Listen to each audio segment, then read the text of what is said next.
Welcome back to your daily dose. I'm with my pal David Mickey Evans, who I'm keeping from writing. He's being very kind right now. No problem. The sacred act of writing, which really is, I don't think I asked this question exactly, but I want to put it finally to you now. Do you believe that we can rewrite our own lives? Does the power of writing have the ability to help us rewrite our own lives? There's no question. 1,000% yes. 100%. I mean, we look as I'm a professional writer. You're a professional writer. It used to be Ticonderoga number two and a yellow pad, and I still Yeah. use them. Yeah. Um, it's a time machine. Yeah. This is a time machine.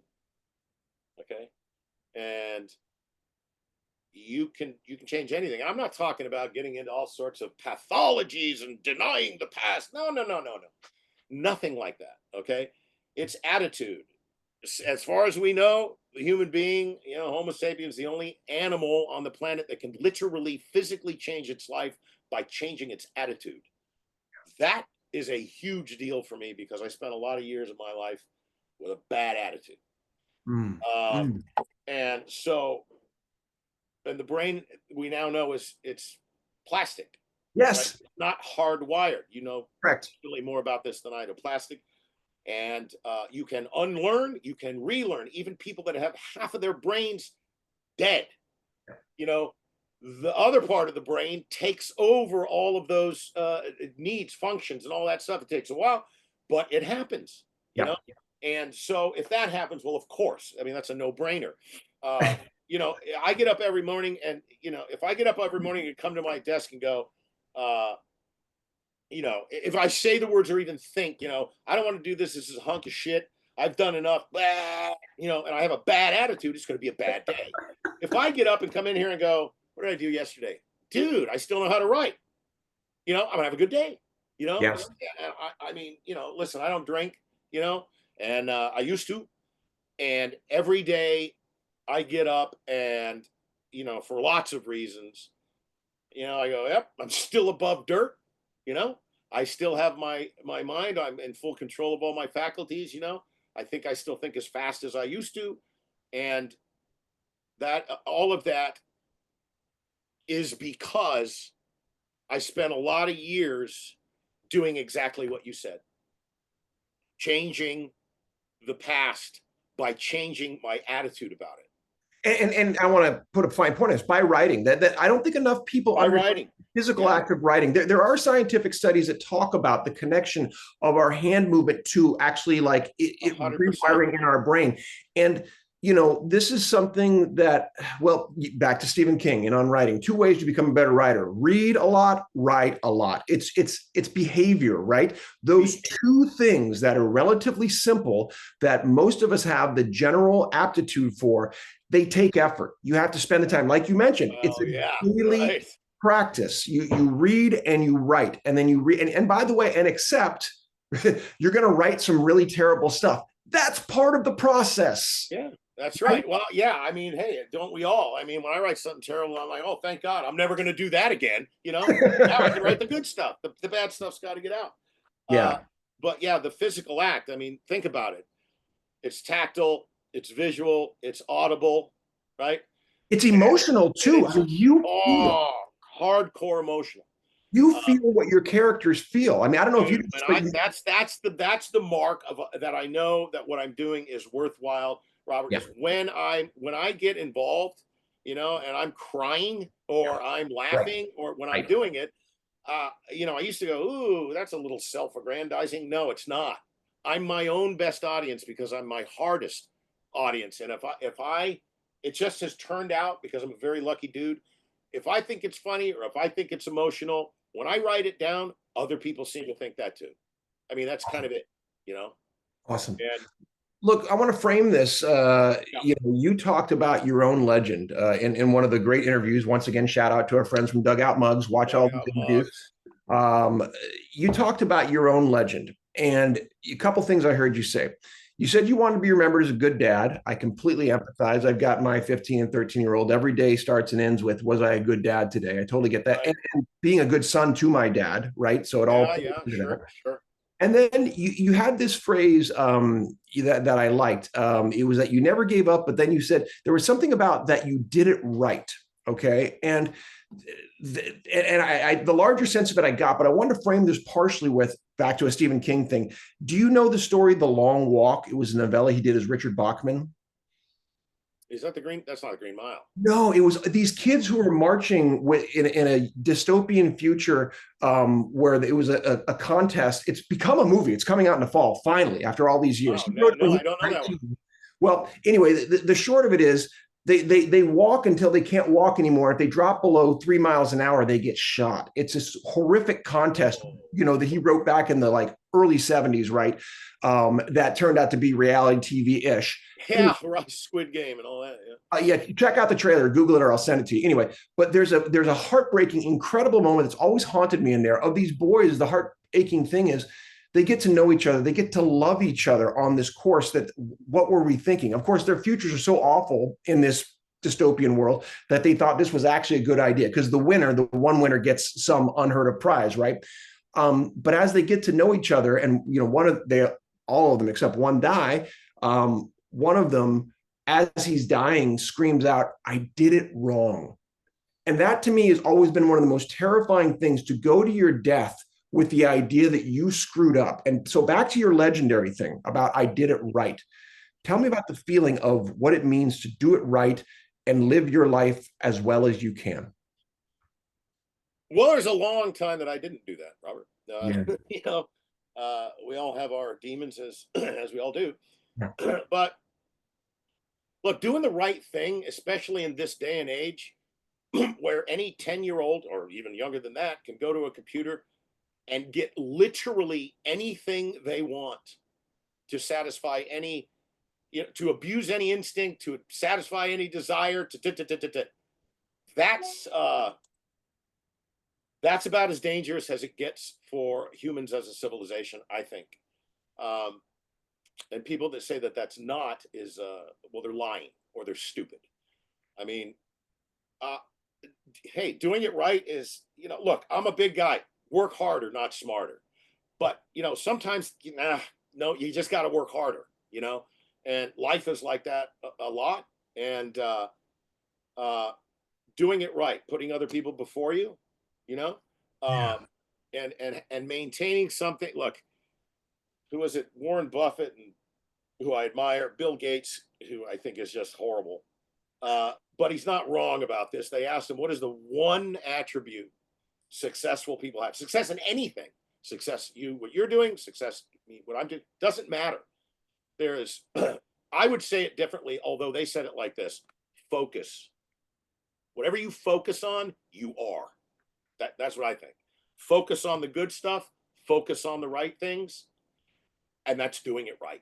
It's putting putting other people, specifically your family, I suppose, before yourself in all in all ways.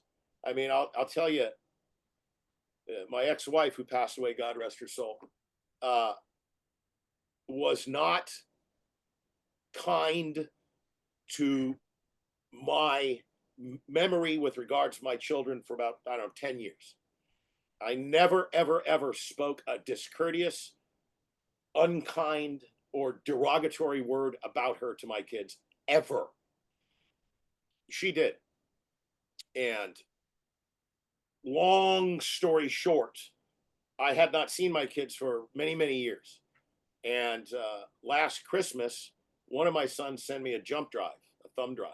And on it is each one of them took 20 minutes at home alone and videoed themselves telling me how much they love me and why. Come on. It's hard to even talk about that. That's incredible. That's what you get for doing it right. Yeah, man. Even if you did it wrong in the beginning or the first half of your life or whatever, dude.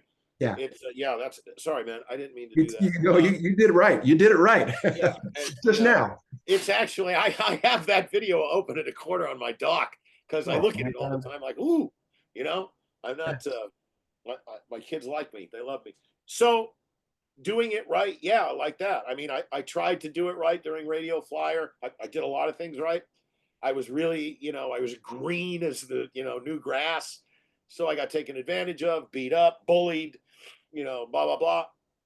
And I got, I got initially kind of angry about that, but then it wasn't like that. It was, okay, I get a second chance, and I don't care what happens. I'm going to make sure it works. And Yeah. doing it right is that focus. I would say that I say it about Hollywood, but I think it's true in life. There's two things that are omniscient, only two: perseverance and determination. Ambition, everybody's got ambition, you know, do something. The, the, the people in Hollywood that are the most successful are people who get shit done. There are producers that play house, and there are producers who get shit done. Yeah. That's it. There's only two kinds. Yeah.